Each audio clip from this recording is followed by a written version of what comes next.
Oke teman-teman, selamat datang di video berikutnya di seri tips memahami fungsi dasar Microsoft Excel. Ya, jadi ini fungsi-fungsi yang kebanyakan dipakai ya di Microsoft Excel. Dalam kehidupan sehari-hari kita mungkin membutuhkan penjumlahan, pengurangan, rata-rata, kemudian apalagi ya, nilai tertinggi, nilai terendah, dan itu semua kadang kalau kita tidak tahu rumusnya susah mau untuk dimasukkan ke dalam Microsoft Excel. Tapi sekarang saya akan berbagi tipsnya ya untuk memahami fungsi tersebut. Oke, next. Nah, fungsi dari formula dasar Microsoft Excel. Fungsi formula dasar adalah untuk melakukan perhitungan terhadap data yang ada di Microsoft Excel. Setiap penggunaan formula dasar, kita harus mengawalinya dengan tanda sama dengan, dan ini dimaksudkan untuk mengawali sebuah fungsi. Teman-teman juga mungkin sudah pada ngerti ya, harus diawali dengan tanda sama dengan. Nah, contoh-contohnya itu seperti fungsi-fungsinya itu seperti aritmatika dasar, penjumlahan, pengurangan, perkalian, dan pembagian. Kemudian juga ada sum, berfungsi untuk menjumlahkan data.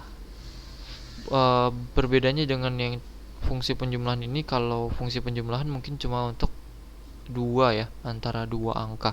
Tapi kalau sum dia bisa menjumlahkan data secara banyak ya, secara banyak. Dan ada juga fungsi min. Min berfungsi untuk mencari nilai terendah dari kumpulan data. Kemudian max berfungsi untuk mencari nilai tertinggi dari kumpulan data. Average berfungsi untuk mencari nilai rata-rata dari kumpulan data. Kemudian count berfungsi untuk menghitung banyaknya data. Oke, next. Nah, di sini kita langsung coba saja ya. Di sini saya punya contoh soalnya. Contoh soalnya itu seperti ini ya. Nih, daftar nilai siswa, kita disuruh mencari total nilai, kemudian rata-ratanya berapa, kemudian jumlah siswanya ada berapa, rata-rata total nilai tertinggi, total nilai terendah. Nah, ya ini kalau manual sih bisa ya, kita tulis 9 tambah 7 tambah 7 tambah 8 tambah 6, tapi kan ini memakan waktu banyak ya, apalagi ini ada 8, memakan waktu banyak. Jadi kita mau cari tahu dengan menggunakan rumus. Oke, kita masukkan contoh soalnya ke dalam Microsoft Excel seperti ini ya. Nih, A, B sudah masuk ke dalam Microsoft Excel ya. Saya sudah buat secara manual. Oke, kemudian nih, sekarang pertama-tama kita akan mencari total nilai. Rumusnya pakai apa? Nih, untuk bisa mencari total nilai, kita bisa menggunakan fungsi sum.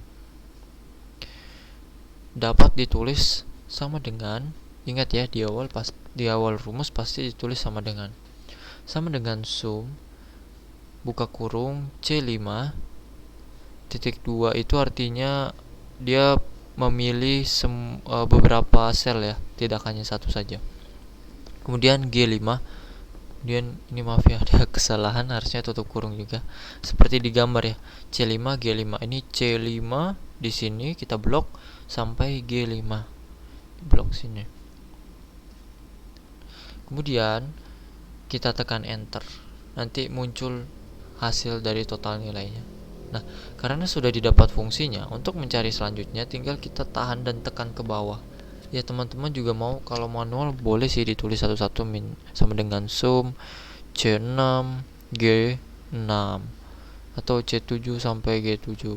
Ya, tapi itu repot ya. Kalau teman-teman mau cepat, tinggal teman-teman drag aja ya, seperti di gambar ini. Ini saya sudah drag semua nilainya, hasilnya dapat langsung semua ya. Jadi mencari cepat. Kemudian kita masuk ke setelah dapat total nilai, kita masuk ke rata-rata. Tuh. Untuk mencari rata-rata, kita bisa menggunakan fungsi average. Dapat ditulis sama dengan average sorot nilainya dari C5 sampai G5. Ini ya, sampai G5. Kemudian kita tekan enter. Nah, sama seperti total nilai tadi, karena kita sudah dapat fungsinya yang pertama, untuk mendapatkan fungsi-fungsi selanjutnya kita cukup tahan dan digeser ke bawah ya, geser ke bawah. Kemudian secara otomatis kita bisa dapat nilainya seperti ini ya. Nih, rata-ratanya ada 7,4, 7,4. Nih ya, sama benar ya. Akurat ya. 37, 37, 7,4, 7,4. 8, 7,2, 7,6, 8,2, 7,4. Oke. Nah, next. Kemudian kita mau mencari di kolom ini jumlah siswa.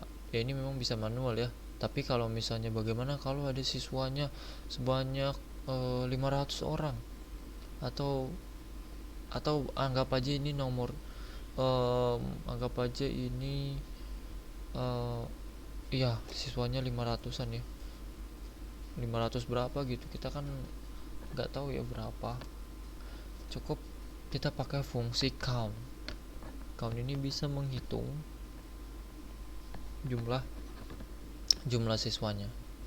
Nah, yang kita sorot juga nomornya ya, bukan namanya, karena nama dia nggak count ini hanya berlaku untuk angka, bukan nomor, bukan huruf, bukan karakter. Nah, dapat ditulis sama dengan count A15 kita sorot ke sampai A12. Seperti ini ya rumusnya ya di Excel, dan hasilnya itu seperti ini. Dapat ya 8 sesuai 1 2 3 4 5 6 7 8. Oke. Kemudian kita mau cari rata-rata total nilai. Ingat tadi ya, cara mencari rata-rata yaitu average. Dapat ditulis sama dengan average H5. H5 itu dari sini ya, dari total nilai H5 sampai dengan H12. Jadi kita mau mencari rata-rata dari ini semua ya nilainya, dan hasilnya seperti ini ya, 37,625. Jadi cepat ya teman-teman ya kalau memakai rumus ini. Teman-teman juga terserah ya, mau pakai belakang komanya ada 3 angka, 2, 1 bisa dihapus. Kemudian next. Kemudian kita mau mencari fungsi max. Ingat tadi max apa ya? Max itu adalah nilai tertinggi dari suatu data. Nah, cukup di sini total nilai tertinggi kita tuliskan aja ya, sama dengan max terus total nilai kita sorot H5 sampai H12. Nih, kalau manual sebenarnya kita bisa ya. Kalau manual ini 37, 40, paling tinggi itu 41 ya. Cuma bagaimana kalau ada total nilainya banyak sekali, ada 100? Bagaimana, apa masa manual ya? Tentu ini bisa bikin kita capek dan memakan banyak waktu. Tapi dengan menggunakan fungsi max itu kita bisa mencari dengan cepat nilai tertinggi. Ini dapat ya 41 sesuai. Kemudian fungsi min adalah mencari, ingat tadi ya, total nilai terendah. Total nilai terendahnya berapa? Kita tulis ya, sama dengan di sini min H5 titik 2 H12. Kita cari ya. Kalau dimanualkan, yang terendah itu 35 ya, 35. Kita lihat sesuai ya, sama 35 min sama dengan H5 H12. dapat 35. Oke, jadi kita semua udah bisa dapat ya. Total nilai, rata-rata, jumlah siswa, rata-rata total nilai tertinggi, total nilai terendah. Jadi teman-teman bisa sesuaikan ya. Ini kita dalam satu soal aja sudah bisa dapat kira-kira 1, 2, 3, 4, 5 fungsi ya. 5 fungsi kita sudah belajar. Oke. Jadi itu sekiranya sekilas fungsi-fungsi, dan sampai jumpa kembali ya di video berikutnya.